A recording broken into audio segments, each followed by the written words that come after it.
This is exciting. Be excited. I'm absolutely terrified. Here's you, terrified.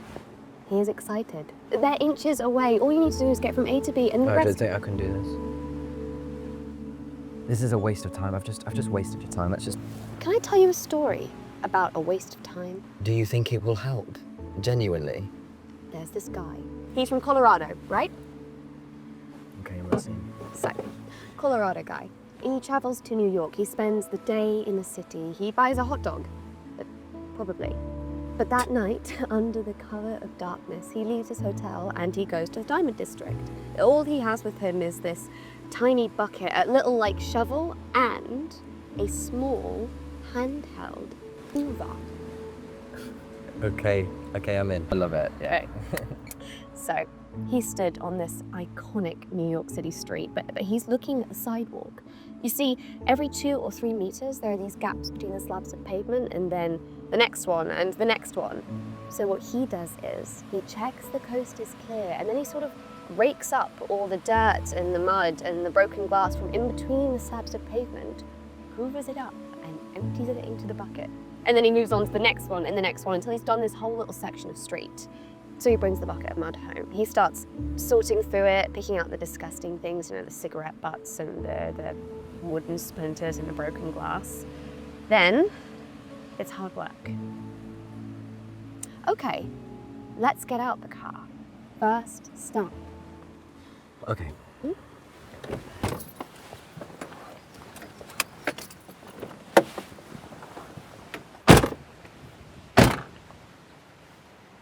So, starts scooping earth into this pan. You know, he adds a little water or something, some alcohol, starts swirling it around, washing it out. Do you know what he finds? Pan after pan of diamonds and gold. All these lost little forgotten stones and golden flakes that have fallen right out of envelopes or off of rings or necklaces. Thousands of dollars worth, I think, just sat there, barely below the surface. Okay.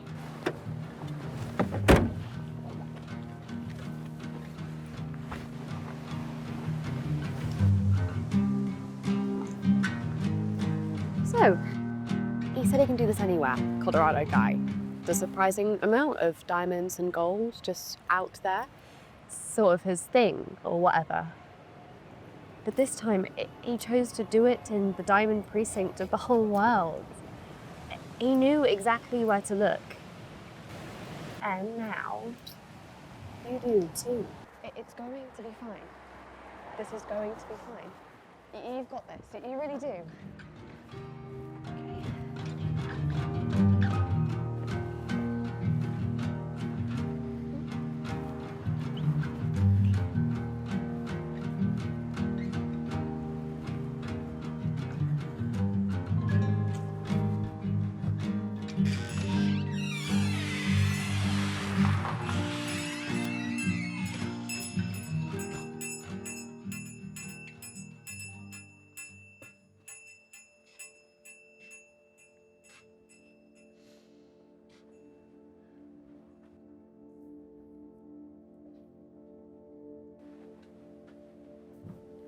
Hello, mate, you all right?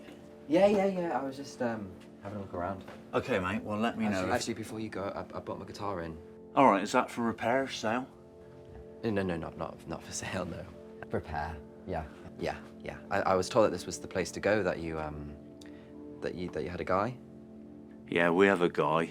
Okay, well, the guitar, I love it, but it plays like shit. So, yeah, it could be the calibration or the intonation, the action. The intonation, yeah.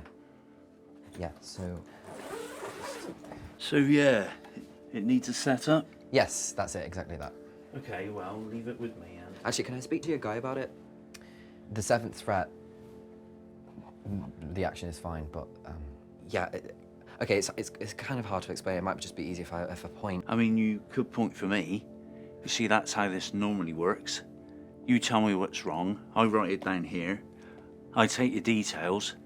Then in a week or so, we call. You come down. You know. Yeah. Normally. Yeah, I know. I just thought it might be a bit easier if I just pointed to him. You know. Are you sure? If it's a good time. Yeah. Mike!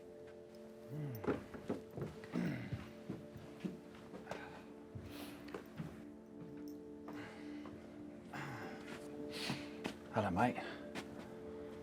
Yeah, it's a pleasure to meet you. Pleasure to meet me.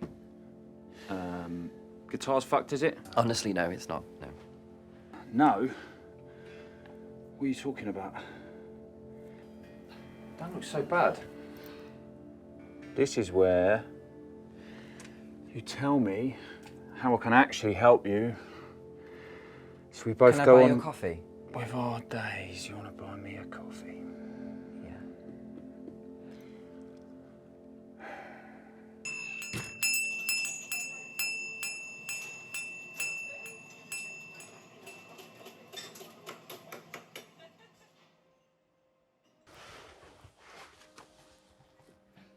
What can I get you both?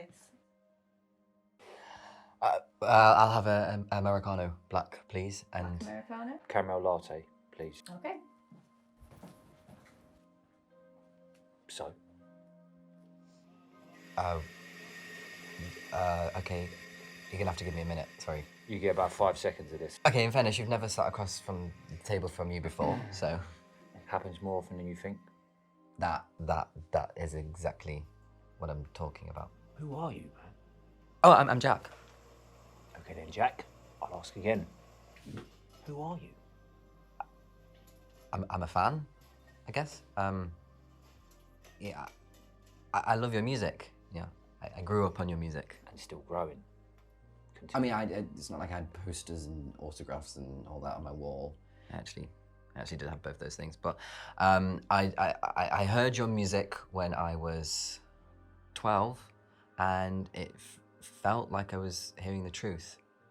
And it actually made me want to pick up a guitar and start a band. You might think it would get old hearing that, but truth is, this is not the sort of thing you can get desensitized to, you know? After all we'd done and been through, and after the album did what it did, we still rehearsed in the same space we always had. 10 shitty rooms across this big warehouse, often fucking pigeons flying about in the rafters. Words, last singer, lingering like in front of you. It's bliss, you know. Back when we started selling records and doing something in the charts, back when the charts actually meant something to them, not us. You know, it was funny. Up and coming bands would start booking rooms next to us, and their rehearsals started to sound a lot like auditions. Anyway, one day, this fucking cheeky cunt, never forgotten me, slid his demo tape under the door. And you know what we did? Put him in our next show. We didn't have art between us back then. Probably not now either, but you know what the difference was? What? They were good. Fucking good. And as they say, a closed mouth don't get fed. Does get you coffee though. Black Americano Yeah, thank you. and a caramel latte. Thank you. So, with that being said, choose your next words carefully, because nostalgia's a currency. Everyone wants to know the answer to the question they've read in a magazine, as if somehow hearing it in person is going to somehow mean different. It won't. For every elephant in a room, there's just a simple, boring truth that just doesn't get more interesting with time. And we both know what that is. The only difference is this. How long are you going to make me sit here before you ask? Because, believe me, it'll be the last question you do. And the answer to that question isn't, oh, I loved your album I heard 5 years ago, 10 years after I released it. No. When you wake up in the morning, who are you? The second question is, what do you want? A fucking black Americano, like a black Americano. That's like a man's drink, a train driver's drink or something. Have a little pleasure in life. A caramel latte, for example. This hairdresser's card, a hot drink world. It's a glory to behold. Anyway, continue. You have to appreciate this is mind blowing to me. You know, I would have been one of the bands pushing CDs under your door. I don't know if anybody knows who they are, but one thing that I know for a level of certainty is that I'm a musician, and once I learned how to play, I started writing songs. Never to anyone though, and never loud enough so that mum and dad could hear it from downstairs. And yeah, after I'd written my first song, I started to look for people, mates that could, just about play. And my initial thought process at the time was, do you want to be in the biggest band ever? Do you want to write the best songs? Do you want to sing the best songs? Do you think you can do it? Can you see it? And for a while they could. We play at school, college, and pubs. That was the raspberry rage, and yeah, we were good.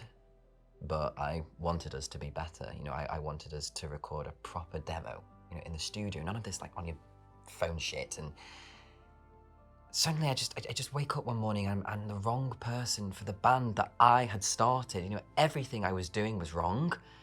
And I just thought maybe it was because I was bringing my bird into the rehearsal and that maybe they thought I needed her coming on after me. And the truth is though, she can hear a hit before I make it. Her ears, man, are incredible. And then suddenly I was just on the outside.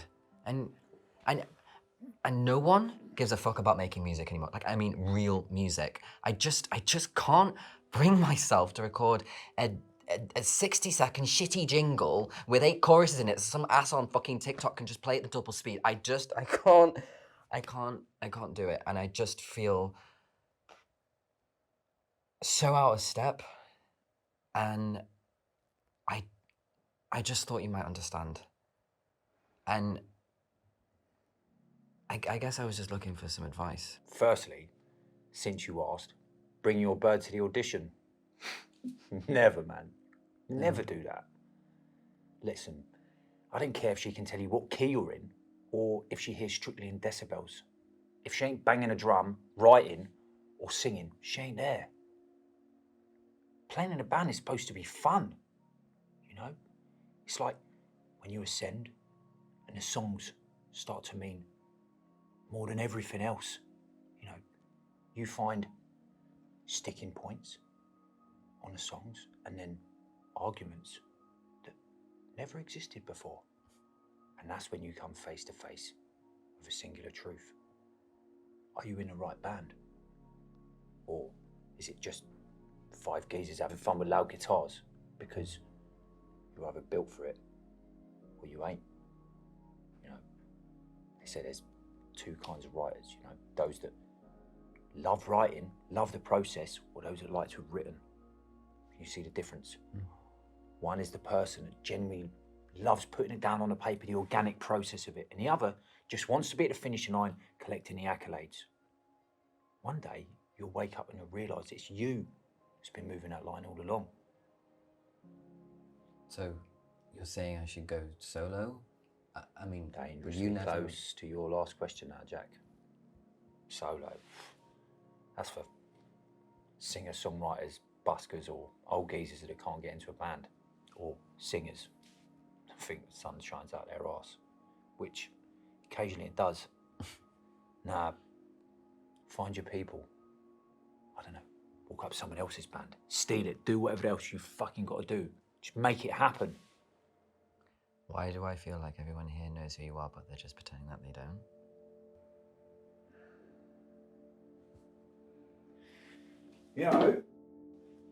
10 years down the line, 7 of which I've spent in the darkest corner of this world, completely out of sight, completely out of mind.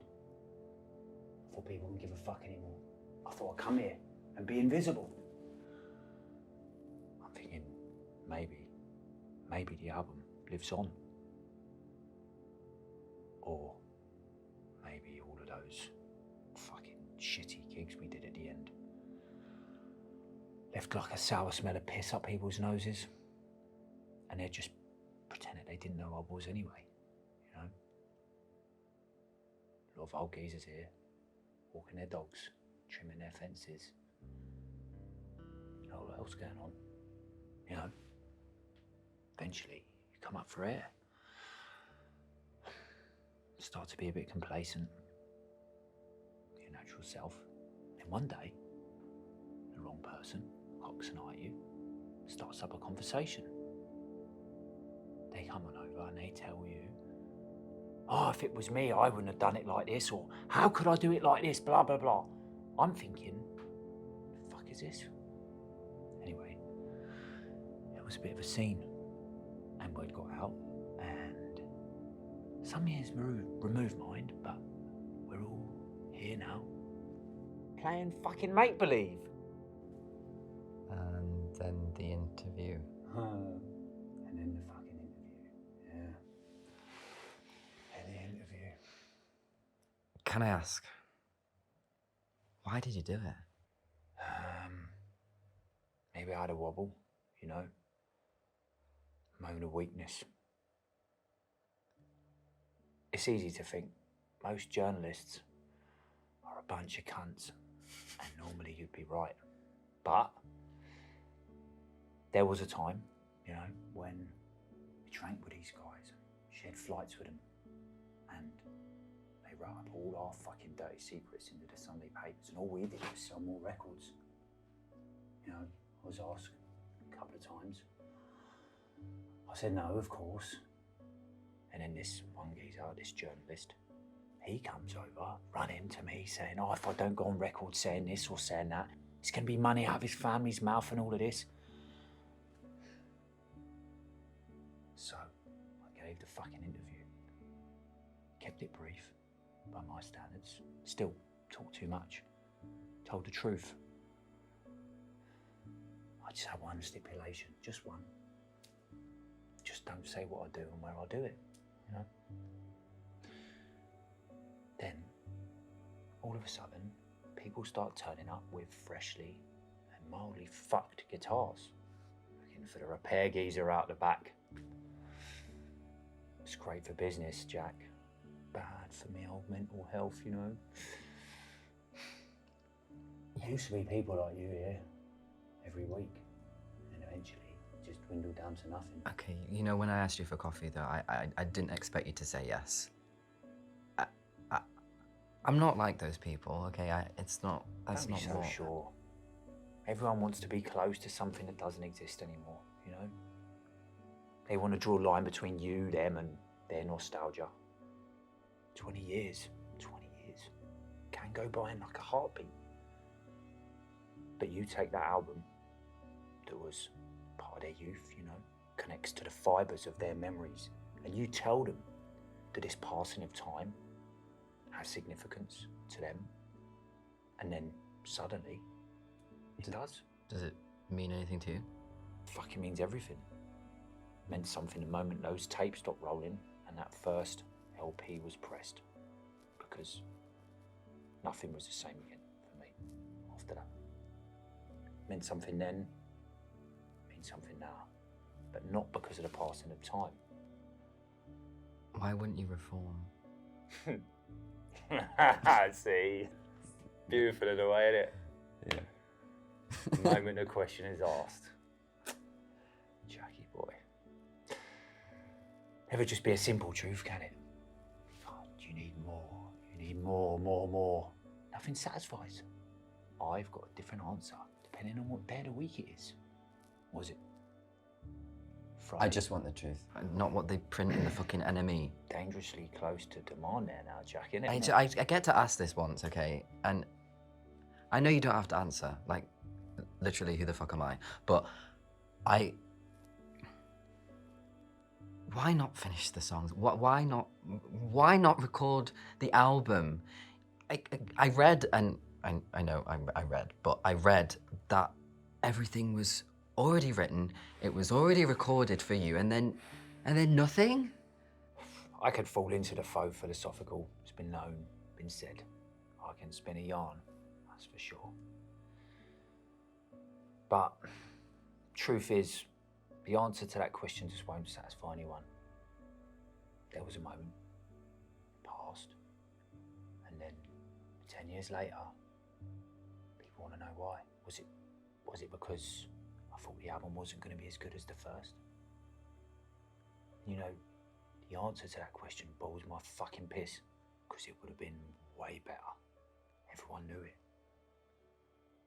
The band, those in the room, the studio, those that matter. And then people come and ask, you ask, how could I do that? How could I do that to the band, the fans, the label, producer? You had points on that album. Well, would have had.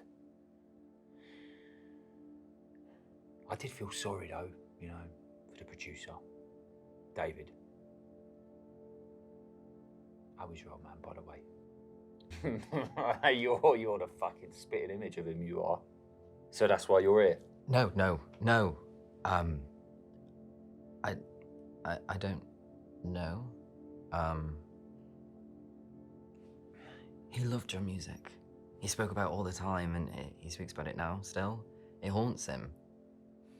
Okay, yeah, I know how that sounds, but when I heard your music for the first time, gonna be honest, it haunts me too. And he still has the tapes, at the top of his console, still. I mean, don't worry, he's not let me listen to it. He wouldn't let me do that, but that's not it. That's not what's going on here. You know, we met before. Yeah? Well, not met per se. I was in the same room with you when you was a little baby. So many years ago. You know, I ain't answering any more questions today, Jack. But I do have a question for you, though. And I have to answer it. Yeah. Is that your bird out there? Well, I say question because I already know what it is. Shit. Yeah, sorry. Don't apologise. Never apologise to anyone. Well, maybe for keeping her waiting. She's not just some girlfriend, the projection I want her to be. She's the coolest person I've ever met, and she's so smart, she makes me feel so dumb, if you know what I mean. And it's like I just don't deserve to be in her orbit. Say if you're lucky, it only happens a few times in your life. But I tell you something, that ain't true. It only happens once.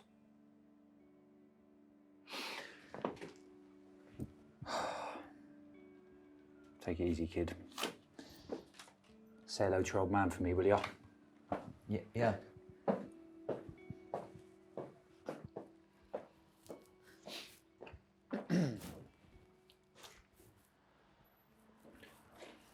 Hi.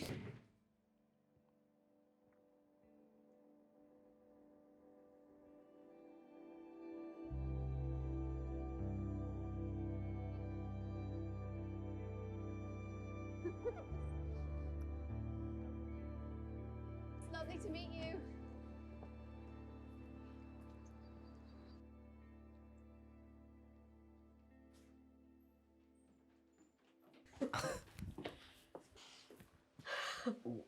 What? Hi there, what can I get for you? 2 caramel lattes, please. Okay. What happened? Tell me what happened outside just then. And what did he say? So,